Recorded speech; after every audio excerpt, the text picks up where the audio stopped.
before we jump in, I just want to recap a couple key things. Number one, the name Odysseus.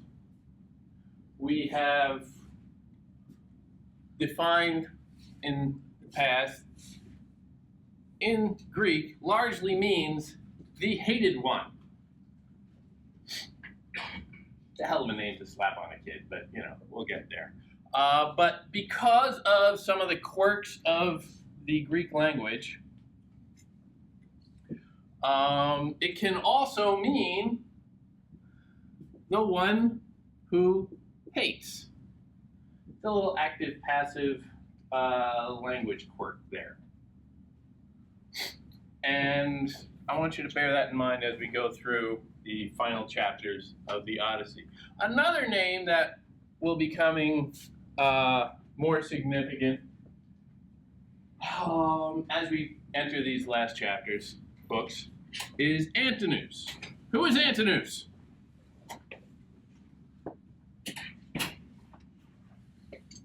Not all at once. Yes! He's the worst of the suitors. The worst of the suitors. Yeah.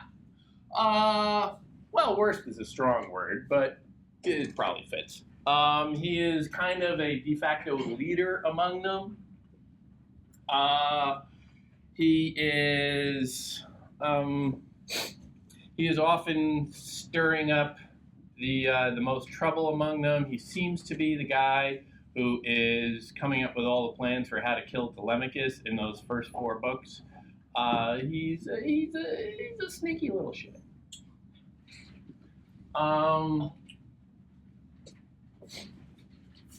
Funny thing about Antinous, though, names are always interesting to me. Antinous has what I see as a significant name. Now, the prefix anti, is fairly familiar in English. What does it mean? Negative. It's negative, yeah. It is, what's that? Is it like opposite? Yeah, opposite. Well, it's opposite and it's opposed to. It's 2 different things in this. Here, we're going to say it can mean against something or in comparison.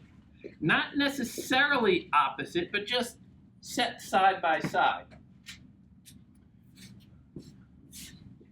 But in Greek, I gotta tell you, a little less familiar, but still with a link, nous. Anyone? Anyone? I'll give you a hint. We get the word neurology from that. Neuron, to a degree, nervous.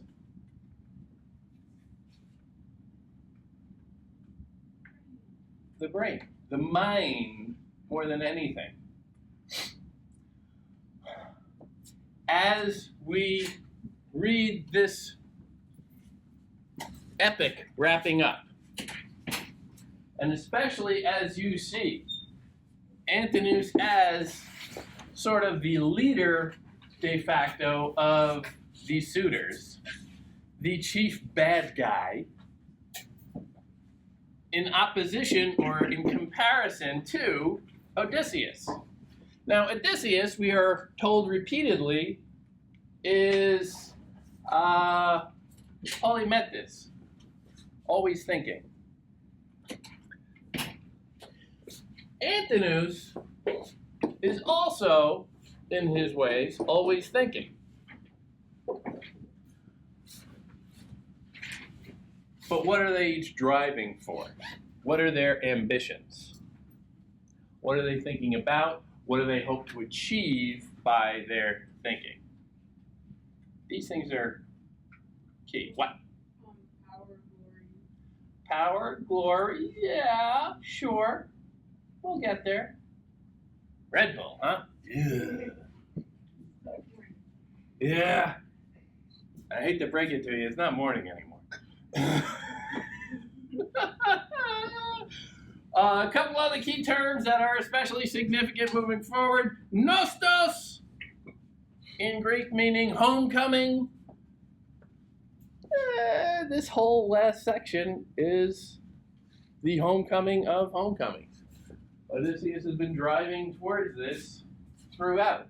He wants to come home. And when we find him at the beginning of this last chunk, he is home of a sort. But it's all about those final steps. Andra, we pointed out the very first word in this poem means man, or a man, the man, or perhaps humanity itself, mankind, if you will. Aidos, social connection, feeling connected with other people instead of just, no man is an island as a thing. He has some connection to the world around. Odysseus is, in large part, always seeing himself kind of under threat. He's a little paranoid, justifiably. I mean, the gods are out to get him, very literally. But does he have connections with people? Does he have anybody that he can trust? Does he have faith in anything? Eris, contention or resentment, that little, that guy bumped me on the subway. Yeah. Do you feel that? Can you overcome that basic instinct that is common to all animals, including the human ones? And of course, the old standbys of Greek: kleos, hubris, moderation, and xenia. These themes are always juggling around in the background or sometimes quite explicitly in the foreground. These ideas you need to have in mind as we enter this last chunk of the book.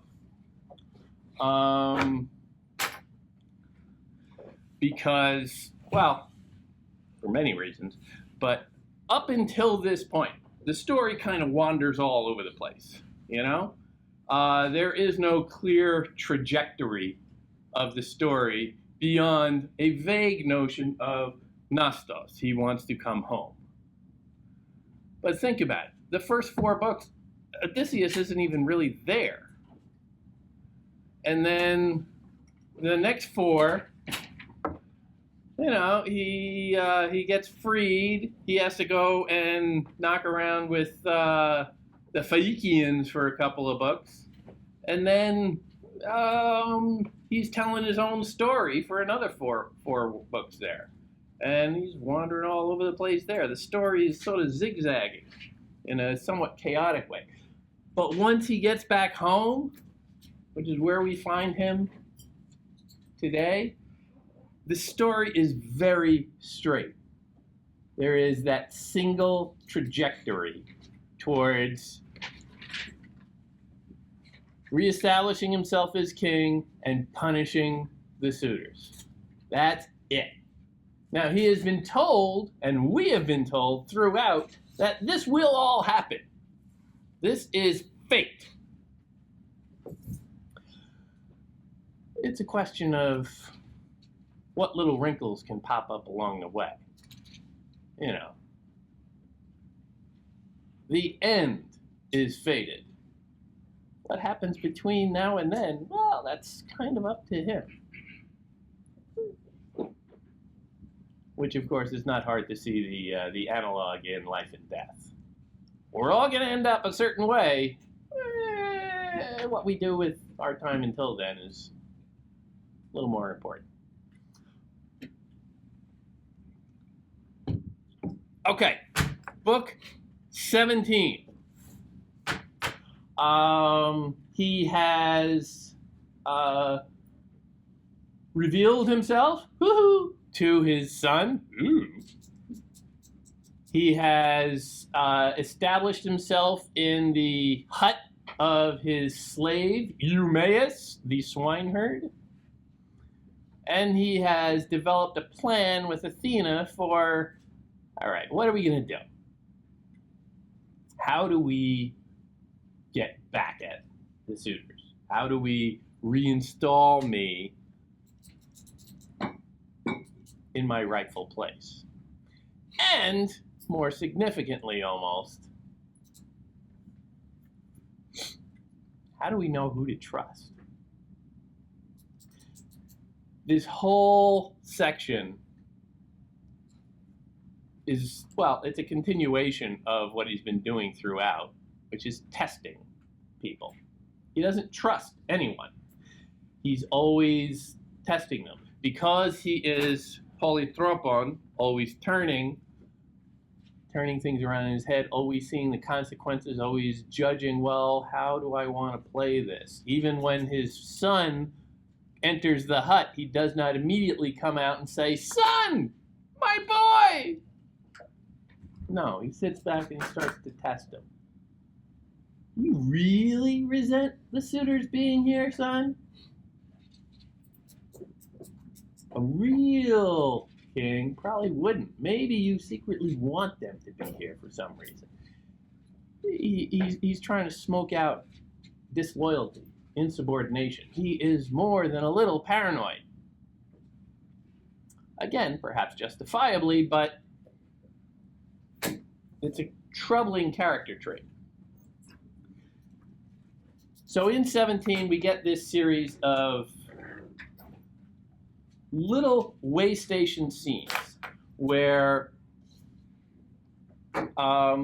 we get these great little anecdotes, honestly, little chunks of story that come out, little scenes that, to me, convince me that Homer would make a dynamite movie director because he's got this Hollywood sensibility. I mean, around line 232, he's walking along and he comes across Melanthius. Melanthius is another slave, but unlike Maius, who is, almost unbelievably loyal, Melanthius is a little bit more sneaky. He's not so much the loyal slave. He is serving and sucking up to the suitors. And when he comes across this new beggar in town, Odysseus in disguise, the first episode of Undercover Boss in Western civilization, he is very rude and brusque to him. Instead of recognizing that, well, this guy's another slave, life sucks. Maybe we can have some social connection, or maybe I will just be a jerk to him. Contention, resentment, Eris.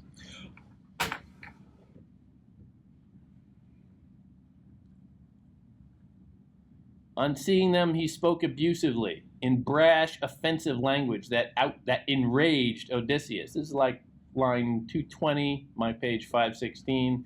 One scoundrel leads another. Makes sense. Gods join like things with you. You foul pigman. Where are you taking this old swine? Not very friendly. A scrounger who will rub on my doors demanding scraps, not gifts for warriors. If you let me have him to guard my farm and muck the pens and toss the kids their fodder, he would drink whey and fatten his stick legs. But he does not want to work. He likes to traipse around the town and beg for chow to stuff his greedy belly. I predict if he reaches the palace of Odysseus, a mass of hands will hurl stools at his head to pelt him through the house and bruise his ribs. There's a lot there. He is arguably a jerk. He is not recognizing any connection with Maius, his fellow slave, or this stranger for whom he is supposed to ideally have some notion of xenia, hospitality. And he's also predicting that the rest of the world will see things as he will. you go to Odysseus's palace, they're all going to spit on him because that's what I want to do. So if I have really awful instincts towards other people, I'm going to assume everybody else does too. Because we're all just animals. Dog eat dog. Screw unto others as they would screw unto you. It's chilling. With that, he sauntered past them and lunged out to kick him on the hip bone. What a fool! Little interjection from the narrator. So he kicks Odysseus. And here we get this nice little moment. Odysseus was not pushed off the path. He stood there, fixed in place, and wondered whether to rush at him, armed with his stick, and kill him, or grab him by the ears and push him down into the ground. Instead, he braced himself and kept his temper. Now again, you get this great scene where it's almost like, a classic, almost cliche Hollywood scene where you get the hero, the tough guy, who's maybe just trying to lay low, and the loudmouths come in and start pushing him around. And you can just see him, like, you get an Arnold Schwarzenegger or something. I could do so much to this guy. But he holds himself back. He restrains this instinct. It would be very easy for him to just go and cold cock him right in the jaw, as he will soon enough. But he holds himself back. He has other priorities. He has the wisdom to see the consequences. If he were to do that, he would be making a little bit too much of a name for himself, and he's hoping to slip in under the radar so that he can do a little spying, can do a little reconnaissance, check out what people are up to around the palace from a low-key perspective. Always thinking, considering consequences, and restraining himself from acting when that's what's required to achieve the larger goal. The next great recognition, or the next great test scene that, this is so cheesy. I mean, Hollywood, for God's sakes, a dog. He comes home, he's entering the palace, essentially, and right there at the front gate, he sees an old dog lying. He's filthy. He's obviously very old, but it's Odysseus's old dog. And of course, the dog, neglected, filthy, on death's door, quite figuratively and literally. He looks up after pining away for his master for 20 years now. 20 years for a dog. For 20 years, he's been missing his master, waiting for him to come back. He looks up and dies. That's so cheesy, but it's so sweet. The loyalty of a dog. What is Odysseus looking for right now? Loyalty. And who's more loyal than a dog, for God's sakes? It's sweet. And it's a sentimental button. It's a little manipulative that way. But, that's fine. I don't mind that. It's sweet. The dog. He goes into the thing. He is introduced, and he's given a little something to eat, but all the other suitors are sort of rejecting him, saying, yeah, who is this guy? Why should we give him our food, which isn't their food? And they are not very hospitable to him, so much so that at a certain moment, they do, in fact, as Melanthius predicted, toss a stool at him. And once again, Odysseus just takes it. Holds himself back, quenches that anger, stuffs it back down. Now, there's something almost psychotic about that, and you can make that argument. But it is a sign of restraint, holding back the rage.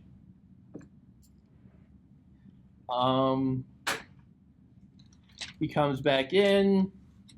Penelope hears that he's there, and she is outraged that he is being treated rudely in her house, and that this is going to reflect poorly. And she tells her staff and everybody, send him to me. I want to talk to this man myself. And Odysseus, when he hears this, the queen is calling for you, chop chop. He has the presence of mind, the ability to see consequences. And he says, I'll come, but I don't want to come right now. This is supposedly a beggar putting off the will of the queen. But he understands, and he tells them his excuse that, if I were to go then, that would just incite more objection among the suitors. And they will get even more irritated that, who is he that he's getting all this special one-on-one time? We've been standing around here for 10 years waiting to, get some one-on-one time with the queen so that we can, marry her and do all that. And she's going to meet with the beggar, this filthy old guy. But he also knows that he needs to hold off from that because he has a job to do. He might want to go and see the queen for his own selfish reasons, his own sentimental reasons. Who knows? None of that is really given. But he has his larger plan in mind. And he knows, not yet. Soon enough. He's always looking ahead. He's always considering his consequences. He is excellent, sporadically, at swallowing Eris, his contention, his resentment. His ego can take a hit. And it's a struggle for him. But he can do it. Every now and then it breaks out, most notoriously with the Cyclops. Can't quite restrain that ego then. But a struggle is only a struggle if it goes both ways.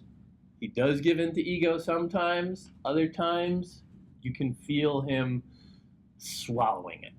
And because he gives up, because he gives into it from time to time, you realize what a struggle it is. So it's not just him going, what do I care what they think? It's him really having to wrestle with this competing urge to assert himself, to make his enemies suffer, and his understanding of the bigger picture.